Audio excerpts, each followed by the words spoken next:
गिबियावनो दुलाराय बर' फरायसा आफादनि 52थि बोसोरसालिया जथुम्माया बे रौतानि बड'लेण्ड फोथाराव गाजा गोमजायै जाफुंसार महर मोनदों। बेखौ नुनानै जोङो जोबोद गोजोननाय मोनदों आरो नैबे जथुम्मायावनो मानगोनां दिपेन बर' बिथाङा आफादगिरि महरै, खोरोमदाव औवारि बिथाङा लेङाइ आफादगिरि महरै आरो खनिन बसुमतारी गाहाय नेहाथारि महरै सायख'जानायखौ जों मिथिनानै गोजोननाय मोनदों आरो बिथांमोननो आङो गोसो गोरबोनिफ्राय हामलायनाय बावो। आङो अबंलावरिनि खाथियाव आर'ज गाबो बिथांमोननो अराय सम हारि सिबिनो अबंलावरिया अराय सम मदद हरबाय थाथों, आं बेखौ अबंलावरिनि खाथियाव आर'ज गाबो।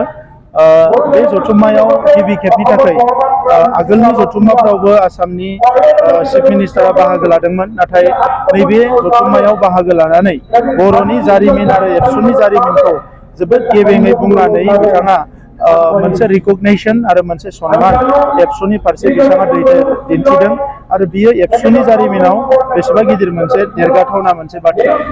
दा बेनिखायनो जे थांनाय समाव दुलाराय बर' फरायसा आफादा हारिनि थाखाय जेफोर कन्ट्रिबिउसनखौ होबोदों, खामानि मावबोदों, बेनि थाखाय आं साबायखर बावो आरो फैबाय थानाय समाव आरोबाव गोख्रोङै हारि सिबिनाय हाबाखौ दुलाराय बर' फरायसा आफादा मावलांबाय थागोन, आं बेखौ मिजिंथियो।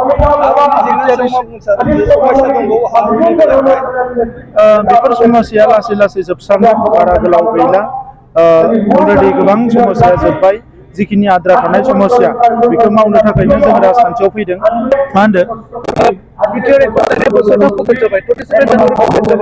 बेजों लोगोसे रायजो राजाफ्रा बुंदों सासे बिटिआरनि सेक्रेटारि डक्टर गैया बेनि गेजेराव बेनि बेलायाव मा बुंनो सानो?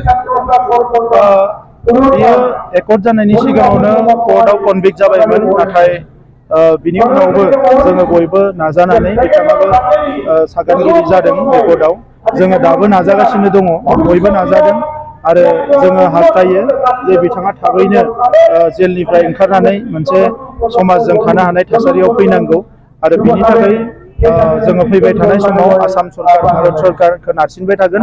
नाथाय बेयो आयेननि बेबस्था, बे आयेननि बेबस्थाजों जि मोनसे जुजिनो थाखाय बिबान लादों बेवहाय जों अराय सम मदद होबाय थागोन। बिटिआरनि सिमा बारायनायखौ लानानै गुबुन हारिफ्राथ' होखागोन, मानोना बर' हारिनि मोजांखौथ' गोबाङानो हास्थाया। बे बुब्लियाव बर' हारियासो बुजिनांगोन जोङो कसियासलि धैर्य हमनानै मोजाङै आवगायलांनांगोन आरो जोंनि थांखियाव सहैनो थाखाय बयबो खौसे जानांगोन। दा गुबुन हारियाथ' बायदिसिना खोथा बुङो, नाथाय बर' हारियावबो बुंग्रा दङ ना, बेखौ मा खालामनो? गतिके बर' हारिनि जे एना एनिया जोबोब्ला गुबुन हारिनि सुथुरखौ गिनांगौ दङ होननानै आं साना।